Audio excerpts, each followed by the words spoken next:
Coucou tout le monde, j'espère que vous allez bien. On se retrouve aujourd'hui pour une vidéo plutôt conseil. Donc, que faut-il acheter quand on veut commencer à se maquiller? Donc, je vous ai fait une petite sélection de produits qui, moi, me semble judicieux de commencer par cela.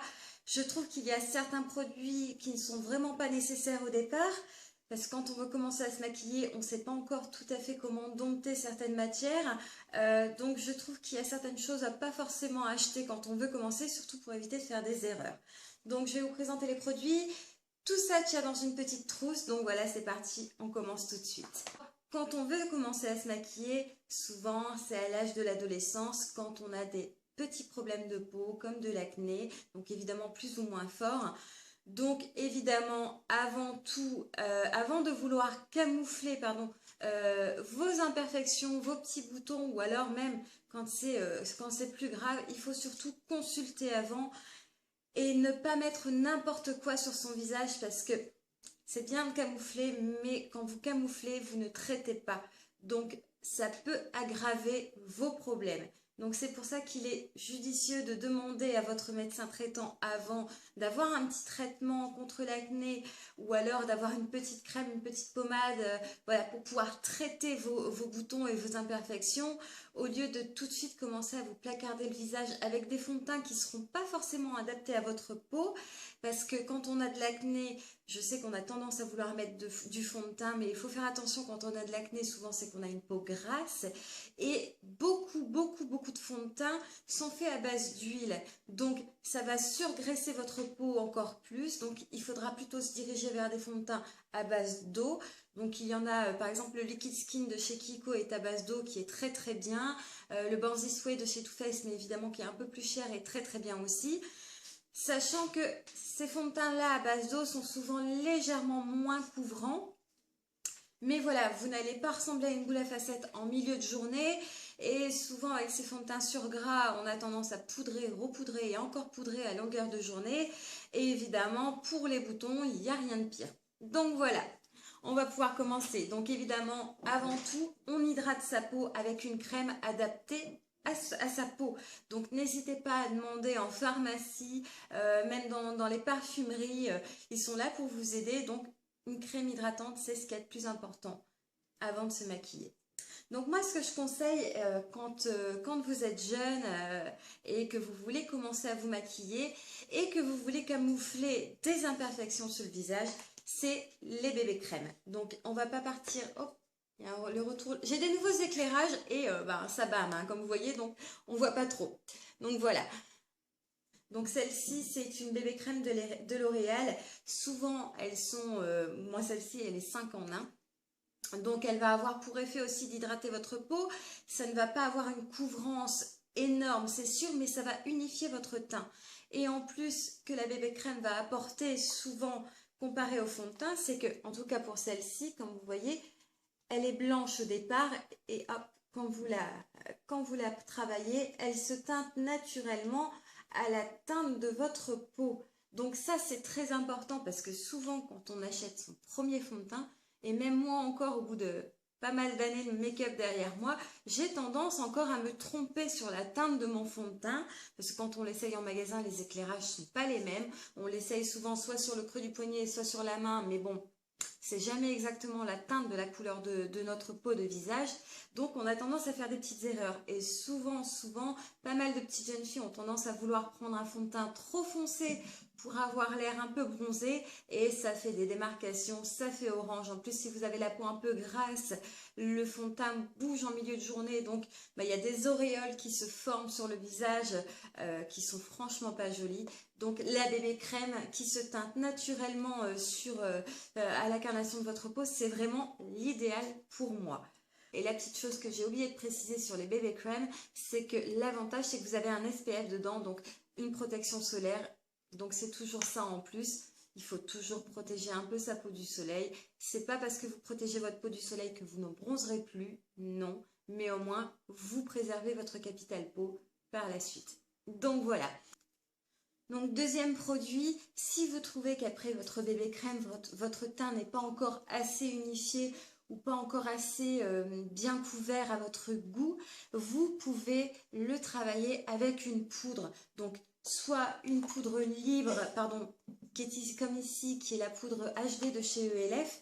Donc, l'avantage de cette poudre, c'est que les poudres HD sont vraiment hyper fines, très imperceptibles sur la peau, donc ça ne vous donne pas non plus un effet trop poudré sur la peau qui est pas très très joli et qui peut accentuer les reliefs des imperfections, donc c'est pas l'idéal. Et celle-ci est transparente, donc voilà, vous n'allez pas ajouter de la couleur en plus, encore une fois, vous n'allez pas vous risquer de vous louper avec une couleur trop foncée ou pas, vu que c'est transparent. Donc ça, c'est très bien. L'avantage aussi des poudres libres comparées aux poudres compactes comme celle-ci, c'est que les poudres compactes sont faites à base d'huile.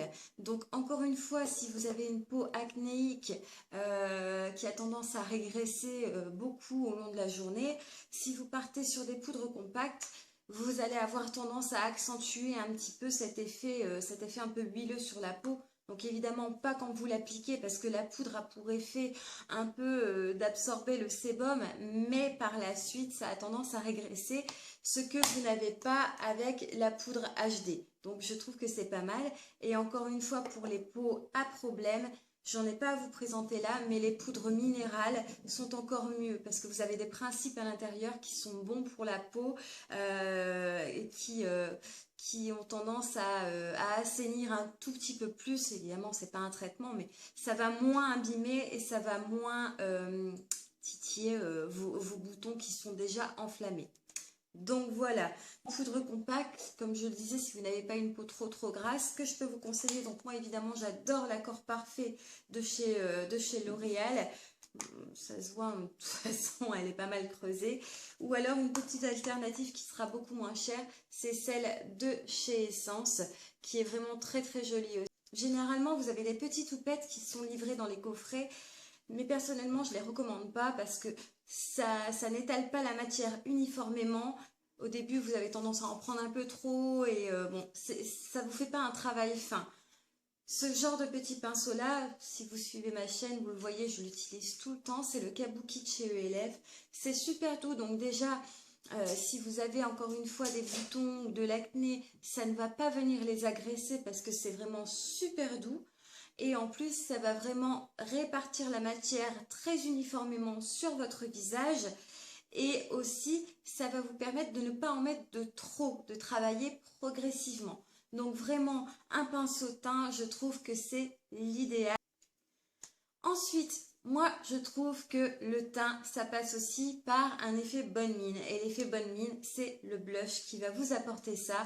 Alors, quand on commence le maquillage, je ne conseille absolument pas de bronzer parce que le bronzer, c'est assez délicat. Vous pouvez vite vous planter, vous pouvez vite ressembler à une carotte. En plus, si vous n'avez pas une bonne luminosité quand vous maquillez le matin chez vous, ouais, ça paraît très beau dans le miroir et quand vous sortez, bah, vous êtes orange, vous avez des démarcations pas possibles ou un excès de matière. Je trouve que vraiment le bronzer, voilà, faut le mettre de côté, c'est pas pour tout de suite.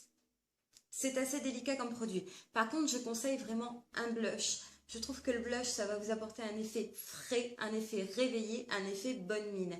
Donc moi, ce que je conseille pour commencer, ce sont les blushs crème. Je trouve que ça s'applique très bien. Vous pouvez aussi bien l'appliquer au doigt, au pinceau. Donc voilà, si vous n'avez pas de pinceau sous la main, vous pouvez l'appliquer au doigt, c'est vraiment bien. Je vais vous présenter celui que je mets très régulièrement, on le voit tout le temps dans ma chaîne. C'est les petits blushs crème comme ceci de chez ELF. Donc moi c'est la teinte Pink Limonade. C'est des petits blushs qui doivent coûter 3 euros, 2 ou 3 euros il me semble. La quantité n'est pas folle à l'intérieur, mais vous allez super longtemps avec parce que de toute façon le blush, vous n'en mettez pas des tonnes. Alors le blush se met sur le bombé de la joue, sur la pommette. Donc n'hésitez pas à faire votre plus beau sourire quand vous le mettez. C'est vraiment sur l'effet, sur l'endroit le plus mou de la joue qui est ici, le plus bombé. C'est ici qu'on va l'appliquer et on va le travailler un petit peu vers l'extérieur en remontant légèrement vers la tempe. Et là, ça va vous donner vraiment un effet bonne mine. Je ne conseille pas au départ de travailler à même le stick comme ça sur le visage parce que là on a tendance à se planter, on a tendance à en mettre de trop, mais par contre vous en prenez légèrement sur votre doigt, vous tapotez comme ceci et après vous le travaillez. Ça ne déplace presque pas la matière en dessous. Évidemment ça c'est si vous n'en avez pas trop mis auparavant, hein, comme toujours. Donc voilà, vous voyez, ça va très très vite et ça vous donne tout de suite un aspect beaucoup plus bonne mine. Et évidemment, après l'application du blush, moi ce que je conseille tout le temps, c'est avec votre petit kabuki de reflouter tout ça pour enlever toutes les démarcations qu'il pourrait y avoir. Donc moi personnellement, oui, le blush crème, c'est ce que je conseille. Si vous ne savez pas quelle couleur de blush choisir au départ, hein, c'est vrai que c'est pas évident de trouver sa teinte, mais sachez que les teintes rosées vont à tout le monde, aussi bien les brunes que les blondes, que les peaux claires ou les peaux mates.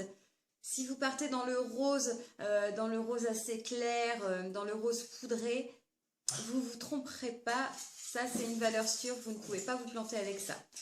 Ensuite, moi, quand j'ai commencé à me maquiller, j'ai eu la chance d'avoir une maman qui se maquillait et qui se maquillait très très bien. Donc, j'ai eu la chance que ma mère m'explique tout de suite comment bien me maquiller et comment surtout ne pas en faire de trop.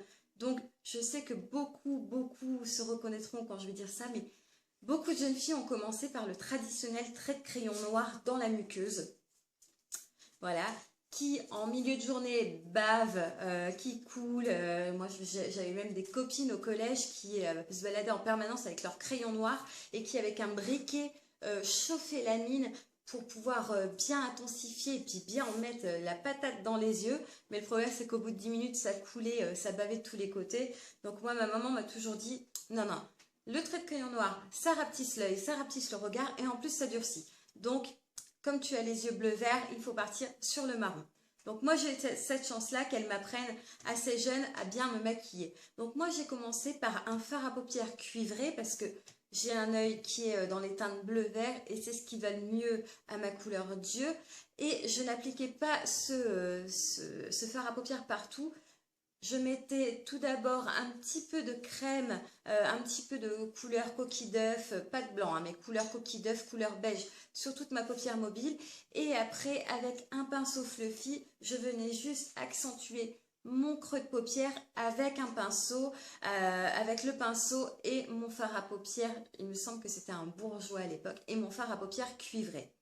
Et ensuite, pour vraiment bien finir le maquillage à cette époque-ci, parce que j'étais assez jeune, je voulais pas en faire trop non plus, je prenais un petit pinceau ras de cils et je venais appliquer le cuivré en ras de cils inférieur, voilà, sans rien mettre à l'intérieur de la muqueuse, pour éviter évidemment que ça coule, que ça fasse effet panda en milieu de journée. Donc voilà. Moi, personnellement, c'est ce que je conseille, de travailler avec des fards à paupières et non avec des crayons pour commencer, parce que le crayon, ça a tendance à baver.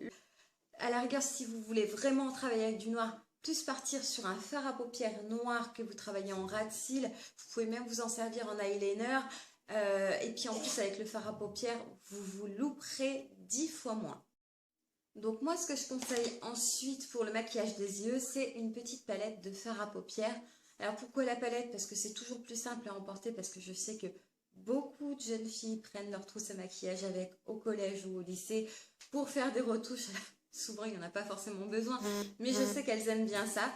Donc, une petite palette de fard à paupières, c'est beaucoup plus pratique à emporter que des fards individuels. Donc, moi, je vais vous en présenter une, mais évidemment, je pense que pour tout ce qui est collégienne, lycéenne, ça sera des fards à paupières qui sont un petit peu onéreux. Donc, il y en a d'autres dans d'autres marques que je vais vous citer après qui seront pas mal.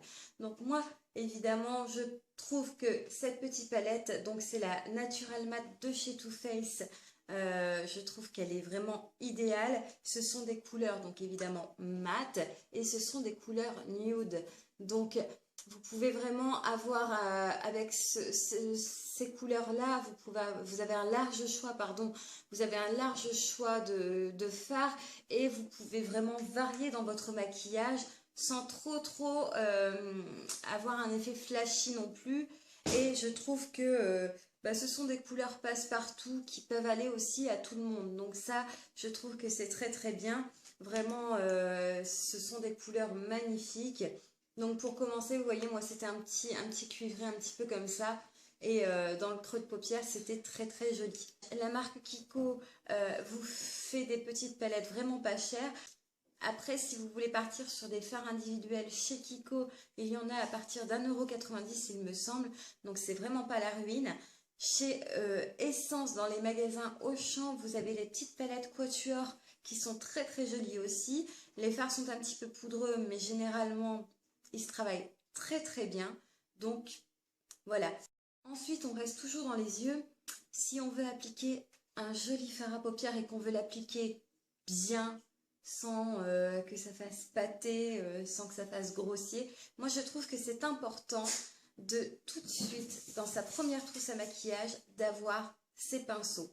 Souvent, les palettes sont livrées avec des petits pinceaux en bout mousse de chaque côté, là. Vous pouvez pas avoir un beau travail avec ça, c'est une catastrophe pour travailler, je comprends même pas que ça existe encore. Mais vraiment, ça vous facilite la vie quand vous avez de bons pinceaux. Alors, évidemment, chez ELF, vous en avez de très très bien à partir d'1,50 €. Ça va de 1,50 € à 4 € pour les pinceaux pour les yeux. Dans d'autres magasins, dans d'autres marques, dans la marque Essence, vous en avez. Dans la marque Sephora, dans la marque Bourjois, ils sont un petit peu plus chers, mais bon. Mais vraiment, moi, je trouve que pour commencer, les pinceaux de la marque ELF sont tip top. Pour les yeux, pour commencer, 3 pinceaux sont largement suffisants. Donc moi, je vais vous présenter les pinceaux qui me semblent le plus judicieux d'avoir dans sa trousse à maquillage. Tout d'abord, c'est un pinceau plat pour prélever la matière et pour l'appliquer. Donc vraiment, ce genre de pinceau, c'est très très bien. Ils perdent presque pas leur poil pour des pinceaux à 1,50 €. Franchement, ils sont vraiment très bien. Donc un petit pinceau plat. Ensuite, un petit pinceau boule un peu fluffy comme ceci. Donc ça, c'est idéal pour le creux de paupière, pour les coins externes des paupières si vous voulez déjà commencer à faire un travail de dégradé. Donc ça, c'est très très... ça, c'est vraiment l'idéal, je trouve.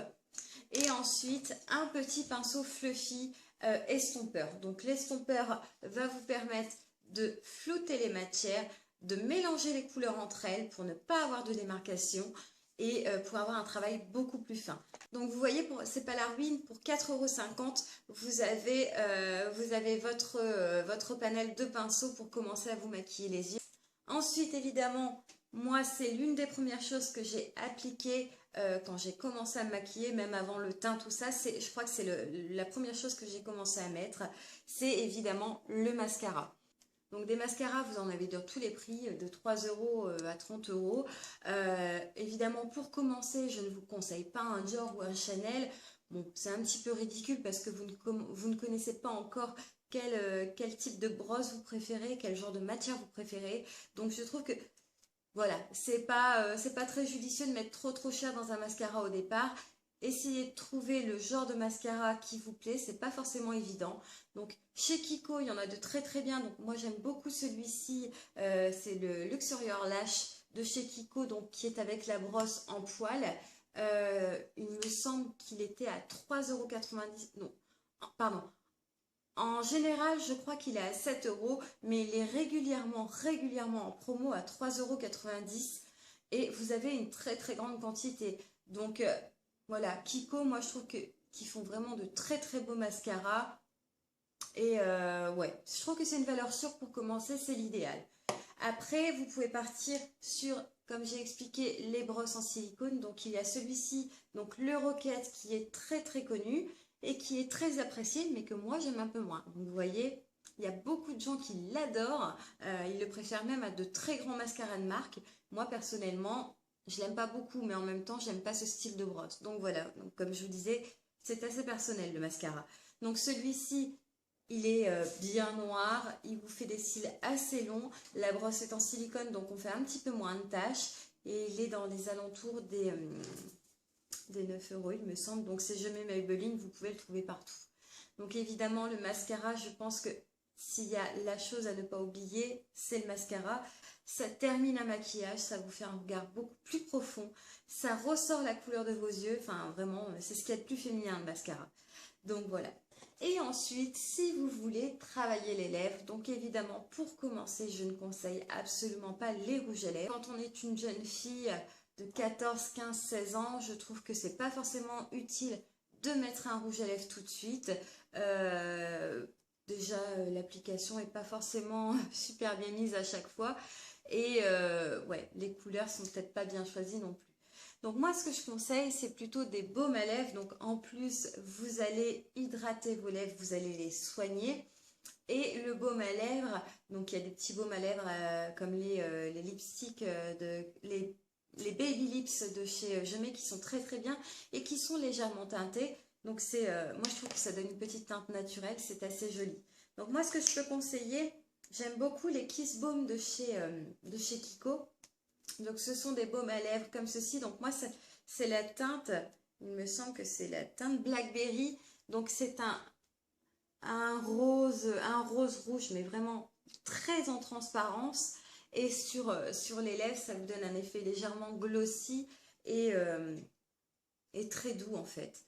Donc je conseille vraiment plus les baumes que les glosses, parce que les glosses, ça va vous donner un aspect brillant, mais ça a tendance à bouger. Les cheveux se collent dedans, c'est hyper désagréable.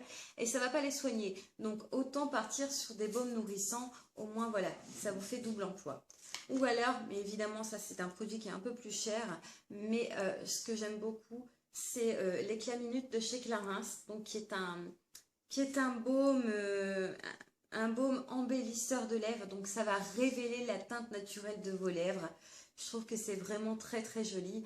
Après évidemment, c'est pas pour les petits budgets, c'est beaucoup plus cher. Il y a des baumes qui sont beaucoup moins chers, donc dans les Kiko, dans les Maybelline, les Baby Stick et tout, c'est vraiment largement suffisant pour commencer. Donc voilà, j'espère que cette vidéo vous aura plu. J'espère que j'aurai pu apporter mon aide à certaines d'entre vous.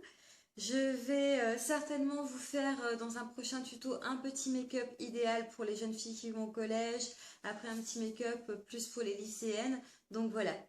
En attendant, je vous fais d'énormes bisous et je vous dis à la prochaine. Ciao!